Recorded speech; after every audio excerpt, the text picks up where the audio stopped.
Kita akan melihat kedaulatan Allah yang luar biasa. Ada banyak orang di luar sana yang mencoba untuk memberikan pelajaran teologi dan berkata, "Ya Allah, jangan Engkau lakukan itu, namun lakukanlah ini ya Allah." Namun Allah... Saudara pendengar, bersama dengan saya Oti Priambodo dalam program Jalan 66. Program ini akan memberikan pengetahuan Alkitabiah dan menyuguhkan kepada kita jalan keselamatan. Sebuah petualangan yang akan membawa kita kepada penjelasan mengenai fakta-fakta Alkitab. Dan hari ini kita akan memberikan perhatian pada kitab Kisah Para Rasul pasal yang ke-11 dan 12. Pak Yohanes akan berbicara mengenai gereja yang universal. Kehidupan Kristen sangatlah mengasihkan serta penuh dengan kejutan. Orang Kristen tidak pernah hidup sendiri, bahkan sekalipun ketika mereka menyendiri di balik jeruji penjara. Dan sesuatu yang luar biasa terjadi dalam kehidupan para murid. Kita melihat bagaimana Roh Kudus datang dan malaikat Allah campur tangan membebaskan orang yang setia. Jadi, marilah kita dengarkan mengenai pengalaman ini. Pendengar yang dikasihi Tuhan, mungkin Anda masih ingat pelajaran kita pada pasal yang ke-10 ketika Petrus memutuskan untuk memberitakan Injil di rumah seseorang yang bernama Cornelius. Kira-kira masih ingat? Ya, mudah-mudahan masih ingat ya. Nah, Cornelius merupakan seorang prajurit Romawi. Ia telah menjadi percaya dan menjadi orang Kristen. Ia dan keluarganya juga merupakan orang bukan Yahudi yang pertama kali menerima pesan keselamatan ini. Di tempat ini juga terjadi Pentakosta di antara orang-orang bukan Yahudi, dan ini menunjukkan bahwa Allah telah mengubah gerejanya yang semula hanya untuk orang Yahudi, kini menjadi sebuah gereja yang universal dan semua orang diterima untuk masuk di dalamnya. Perhatikan ayat pertama dari pasal 11. Menuliskan apa yang terjadi. Bayangkan saja, bagaimana orang lain akan mengerti tentang apa yang terjadi kepada Petrus. Rasul-rasul dan saudara-saudara di Yudea mendengar bahwa bangsa-bangsa lain juga menerima firman Allah.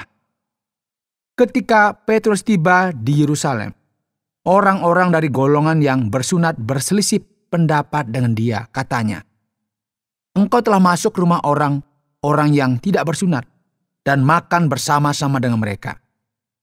Kita perlu ingat bahwa ketika Petrus sampai di rumah Cornelius, hal yang pertama yang dia katakan adalah bahwa ada larangan berdasarkan hukum Yahudi untuk masuk ke rumah mereka. Tetapi Petrus menjelaskan segala sesuatu berturut-turut. Ia menceritakan kepada setiap orang mengenai penglihatan yang ia alami, bagaimana ia melihat kain yang diturunkan dari langit, dan kita juga telah mendengar apa yang terjadi mengenai makan siang yang sulit ditelan. Ada banyak jenis hewan di dalam kain tersebut yang merupakan hewan haram. Lalu aku mendengar suara berkata kepadaku, "Bangunlah, hai Petrus, sembelihlah dan makanlah." Namun ini merupakan sesuatu yang sangat sulit untuk diatasi oleh Petrus, dan ia juga memberitahu setiap orang mengenai pengalamannya bersama dengan Allah. Bagaimana Allah sendiri berkata, apa yang dinyatakan halal oleh Allah, tidak boleh engkau nyatakan haram. Hal itu terjadi sampai 3 kali. Kemudian ia berkata lagi dan menceritakan bagaimana ketika itu juga 3 orang berdiri di depan rumah di mana mereka menumpang dan membawanya kepada Cornelius, tempat di mana ia memberitakan Injil. Sebagaimana dapat kita lihat dari ayat yang ke-15. Firman Tuhan berkata, "Dan ketika aku mulai berbicara, turunlah Roh Kudus ke atas mereka sama seperti dahulu ke atas kita. Maka teringatlah aku akan perkataan Tuhan. Yohanes membaptis dengan air, tetapi kamu akan dibaptis dengan Roh Kudus.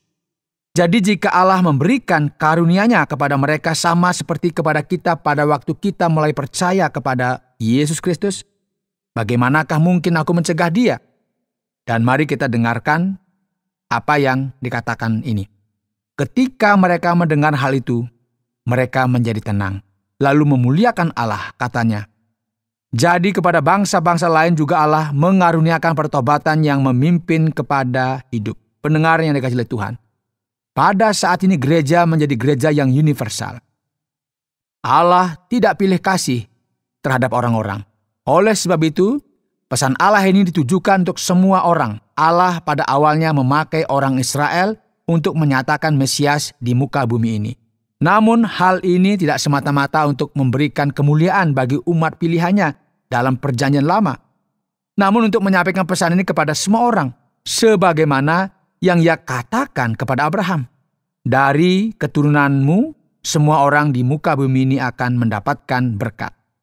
Sekarang, apa yang akan terjadi kepada gerejanya setelah ini? Ayat 19 dan seterusnya, dari pasal 11 akan mengubah fokus utamanya dan menuliskan bahwa kini gereja telah menjadi sebuah gereja yang universal. Sementara itu banyak saudara-saudara telah tersebar karena penganiayaan yang timbul sesudah Stefanus dihukum mati. Mereka tersebar sampai ke Venesia, Siprus, dan Antioquia. Namun mereka memberitakan Injil kepada orang Yahudi saja. Akan tetapi di antara mereka ada beberapa orang Siprus dan orang Kirene yang tiba di Antioquia dan berkata-kata juga kepada orang-orang Yunani dan memberitakan Injil. Bahwa Yesus adalah Tuhan.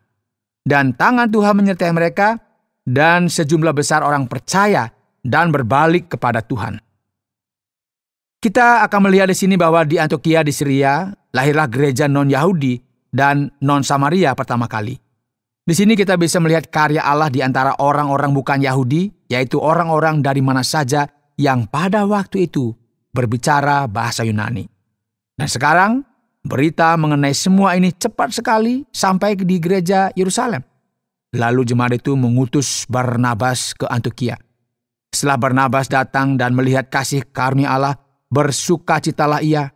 Ia menasihati mereka supaya mereka semua tetap setia kepada Tuhan. Dan sebagaimana kita bisa melihat juga, Barnabas merupakan seseorang yang penting pada saat itu. Ia adalah orang baik, penuh dengan Roh Kudus dan iman. Sejumlah orang menjadi percaya di daerah Antioquia. Firman Tuhan kemudian berkata bahwa Barnabas pergi ke Tarsus untuk mencari Saulus. Dan setelah bertemu dengan dia, ia membawanya ke Antioquia. Mereka tinggal bersama-sama dengan jemaat itu 1 tahun lamanya, sambil mengajar banyak orang. Di Antioquia murid-murid itu untuk pertama kalinya disebut Kristen. Nah, ini merupakan referensi dari Kristus itu sendiri yang diurapi dan dipilih. Sebelum ini mereka dikenal sebagai pengikut jalan Allah atau orang Nasrani. Namun kini mereka disebut sebagai orang Kristen oleh karena mereka mengikuti Kristus. Pada saat ini juga seorang nabi yang terkenal yang bernama Agabus. Ia bangkit dan oleh kuasa Roh ia mengatakan bahwa seluruh dunia akan ditimpa bahaya kelaparan yang besar. Hal itu terjadi juga pada zaman Claudius. Lalu murid-murid memutuskan untuk mengumpulkan suatu sumbangan sesuai dengan kemampuan mereka masing-masing dan mengirimkannya kepada saudara-saudara yang diam di Yudea. Hal itu mereka lakukan juga dan mereka mengirimkannya kepada penatua-penatua dengan perantaraan Barnabas dan Saulus. Menarik sekali saudara.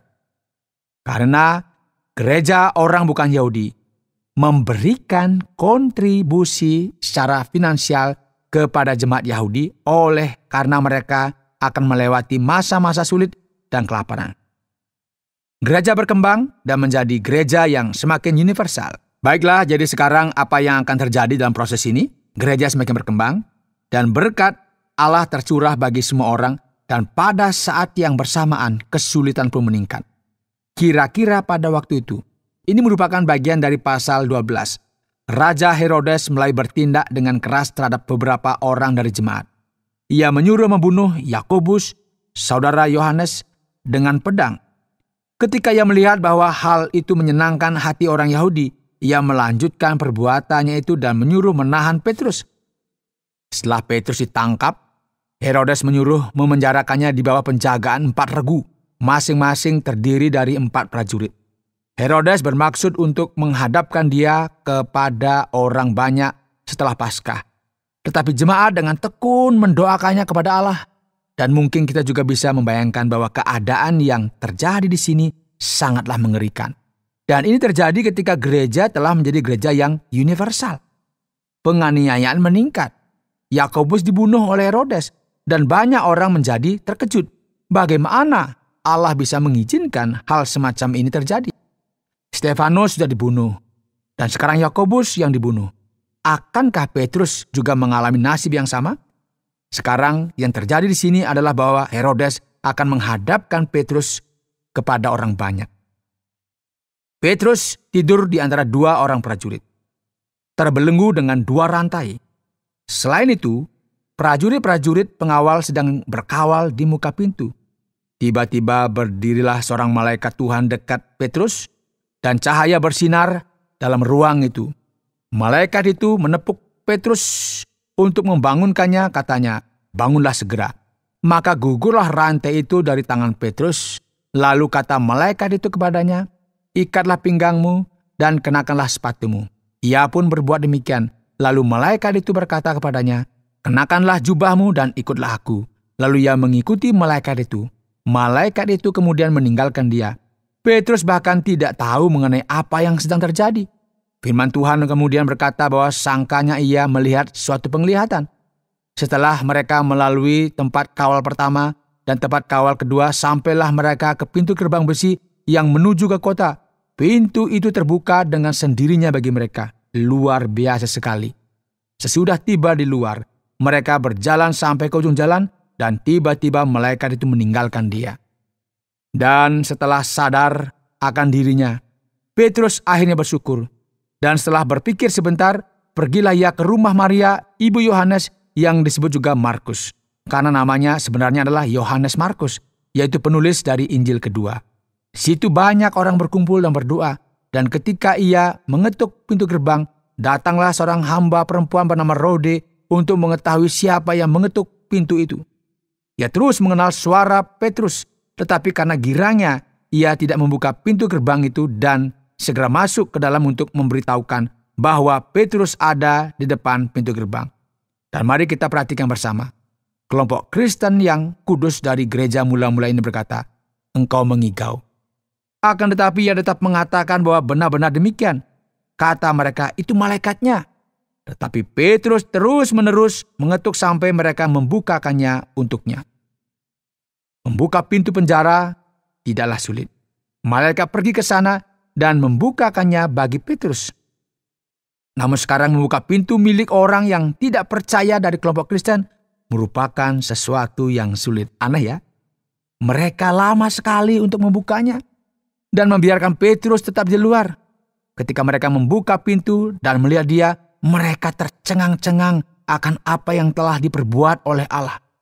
Kemudian Petrus berkata, "Beritahukanlah hal ini kepada Yakobus dan saudara-saudara kita." Jadi bayangkan saja para pendengar yang dikasihi oleh Tuhan. Terjadi kebingungan keesokan harinya. Setiap orang tahu bahwa Herodes menjadi putus asa dan memutuskan untuk membunuh pengawal yang turut campur dalam proses ini. Allah adalah hakim atas segalanya. Dan dialah yang mengendalikan gerejanya. Kemudian apa yang terjadi saudara? Herodes ini beberapa saat kemudian dalam keadaan yang khusus. Ia mengenakan pakaian kerajaan lalu duduk di atas tahta dan berpidato kepada mereka. Dan rakyatnya bersorak membalasnya, "Ini suara Allah dan bukan suara manusia." Dan seketika itu juga ia ditampar malaikat Tuhan karena ia tidak memberikan hormat kepada Allah. Ia mati dimakan cacing-cacing. Dan firman Tuhan mengakhiri bagian ini dengan berkata, "Maka firman Tuhan makin tersebar dan makin banyak didengar orang. Di tengah-tengah kemenangan dan penganiayaan, gereja Allah semakin berkembang menjadi gereja yang universal." Anda sedang mendengarkan Jalan 66 dalam rangkaian Kitab Kisah Para Rasul, pasal yang ke-11 dan 12, yang telah dijelaskan oleh Pak Yohanes dengan topik gereja yang universal. Sekarang saatnya kita untuk mengajukan pertanyaan dari Kisah Para Rasul, pasal yang ke-11 dan 12 ini. Tentu saja bahwa ini merupakan perjalanan yang fantastis. Namun, Pak Yohanes, Dalam bagian awal dari pasal 11 ini, kita melihat kaum bersunat. Mereka disebutkan dalam pasal ini. Jadi, apa yang mereka lakukan di dalam gereja ini, Pak Yohanes? Dan apakah Bapak bisa menjelaskan akan hal ini? Ya, Pak Oti. Kini perlu mengingat bahwa Injil telah melampaui batas. Injil kini telah sampai kepada bangsa-bangsa dan suku-suku bangsa yang lain. Memang pada awalnya gereja ditandai dengan kehadiran orang Yahudi saja. Dan setelah ini kita akan melihat bagaimana orang Samaria menjadi percaya, disusul bangsa bukan Yahudi pun menjadi percaya. Jadi ada beberapa kelompok dalam gereja yang sangat menekankan pentingnya untuk menjadi orang Yahudi, yaitu bagi mereka yang tidak memiliki latar belakang atau pengaruh dari bangsa Yahudi guna menjadi orang Kristen. Pertama-tama mereka perlu untuk menjadi orang Yahudi, dan setelah itu barulah mereka bisa untuk menjadi orang Kristen. Kecenderungan semacam ini merupakan referensi dari mereka yang menyebut dirinya sebagai kaum bersunat. Mereka berpendapat bahwa ketika seseorang menjadi Kristen, bagaimana bisa mereka tidak mentaati hukum mengenai upacara Yahudi? Jadi mereka memutuskan untuk menyampaikan hal ini kepada Petrus. Namun Petrus meyakinkan mereka dengan berkata, Allah telah menyatakan bahwa mereka kini diterima. Kesulitan untuk memahami hal ini, yaitu untuk memutuskan mengenai apa yang harus dilakukan terhadap orang yang telah menjadi percaya ini, akhirnya mengakibatkan perpecahan di gereja mula-mula. Ada orang-orang yang membuka hati mereka, namun ada juga yang memilih untuk menjaga adat istiadat nenek moyang mereka. Dan inilah yang disebut di sini sebagai golongan atau kelompok orang bersunat. Dalam satu sisi, kelompok ini jugalah yang akhirnya menjadi masalah yang serius dalam gereja. Berikutnya, Pak Yohanes, saya cukup penasaran di sini. Kita bisa berkata bahwa Petrus merupakan rasul utama dalam gereja ini. Sekarang, mengapa ia perlu untuk menjelaskan perihal Kornelius kepada jemaat yang ada di Yerusalem mengenai perjalanannya di daerah Palestina ini? Ya, ini merupakan pertanyaan yang menarik, Pak Oti. Kita bisa berkata bahwa banyak orang menganggap Petrus sebagai rasul yang utama. Namun kita perlu berhenti sejenak dan memperhatikan. Dalam kekristenan, Yesuslah yang menjadi tokoh utama. Dalam iman Kristen, orang yang paling penting adalah pelayan, yaitu mereka yang membasuh kaki orang lain, yang rendah hati.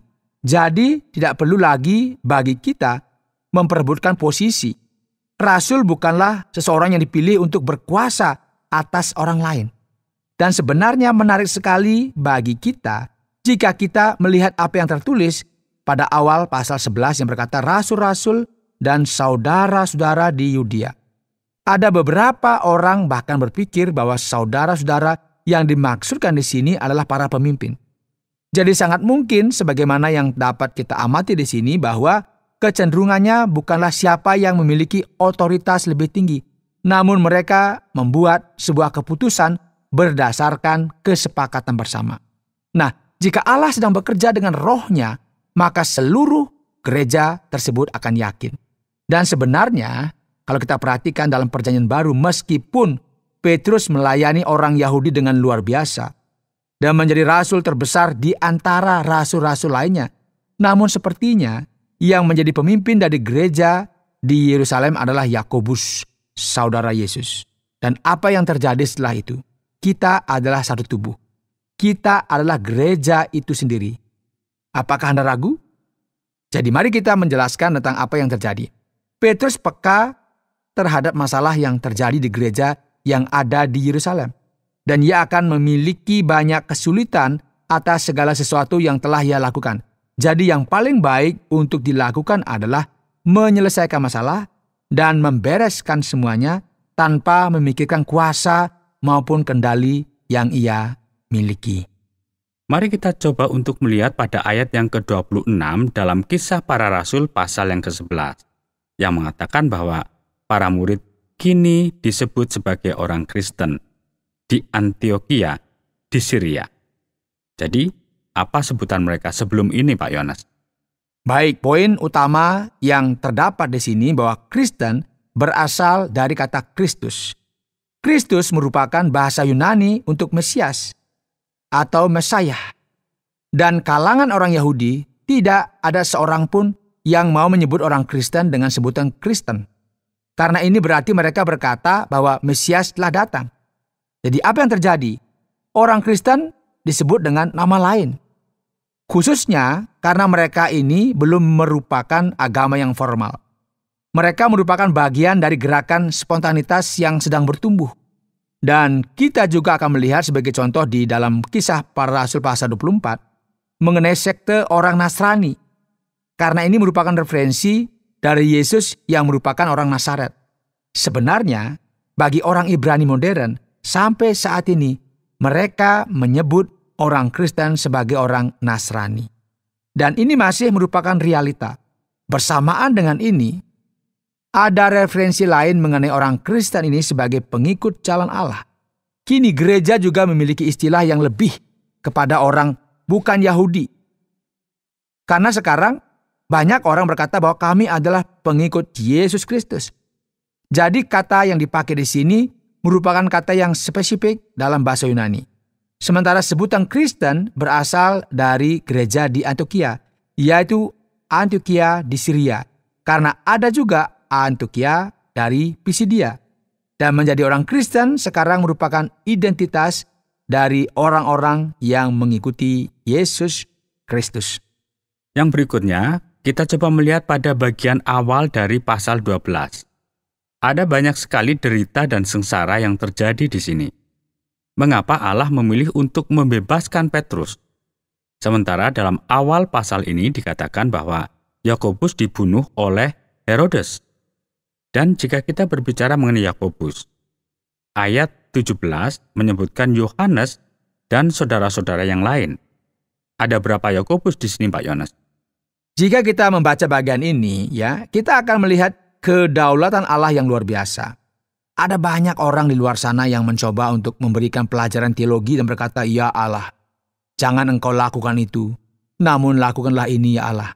Namun Allah adalah Allah yang berdaulat. Ia tahu segala sesuatu di luar dugaan kita. Inilah mengapa kedaulatan Allah dinyatakan baik bagi Petrus dan Yakobus yang memuliakan Allah.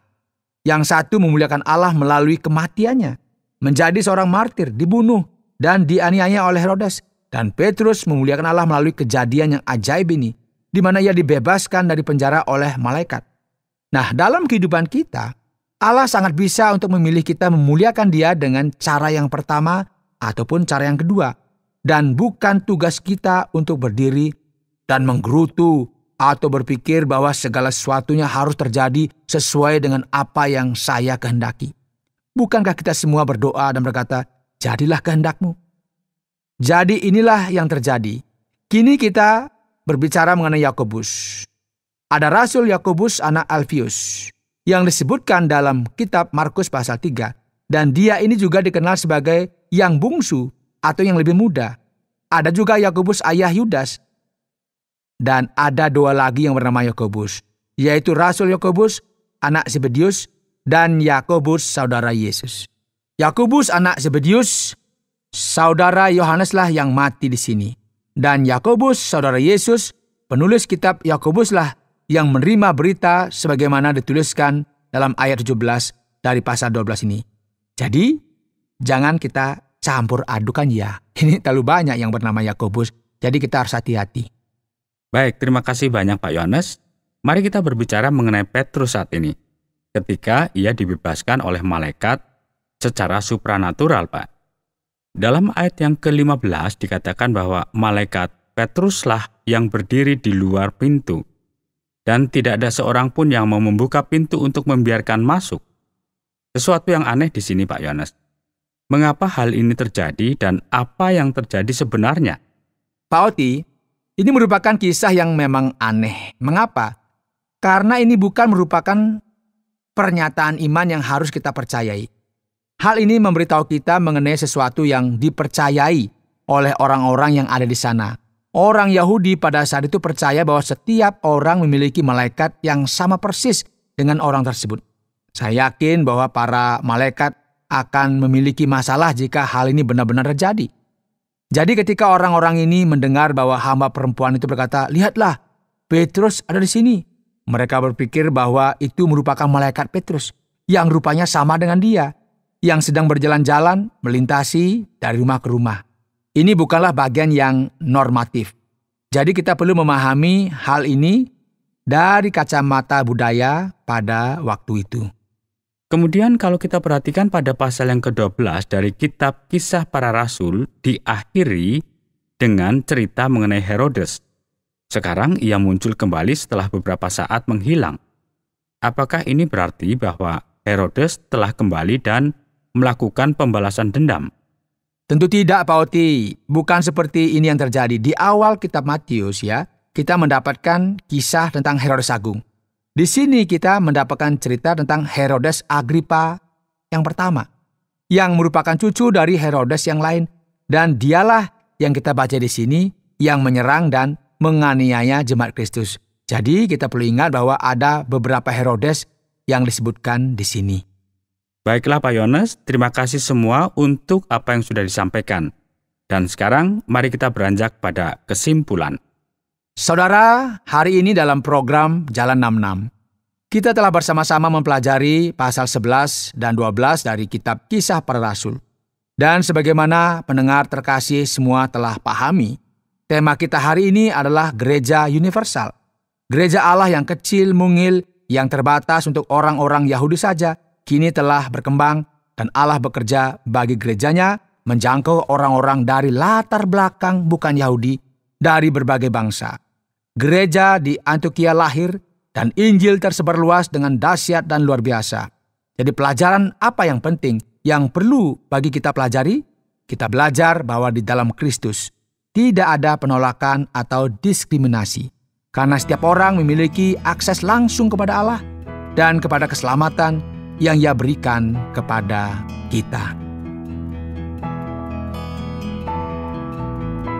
Saudara pendengar, karena waktu yang tidak memungkinkan, kita akhiri program Jalan 66 kali ini. Kami menantikan Anda untuk mengikuti pelajaran berikutnya dalam lanjutan pembelajaran yang diajarkan dalam Alkitab tentang Yesus Kristus kepada kita.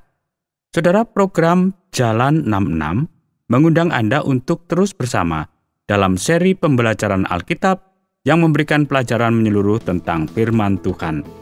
Jika Anda memiliki pertanyaan atau berespon terhadap topik berhubungan dengan program ini, silakan menyampaikan melalui WhatsApp ke nomor 081 333 777 386. Terima kasih atas perhatian Anda.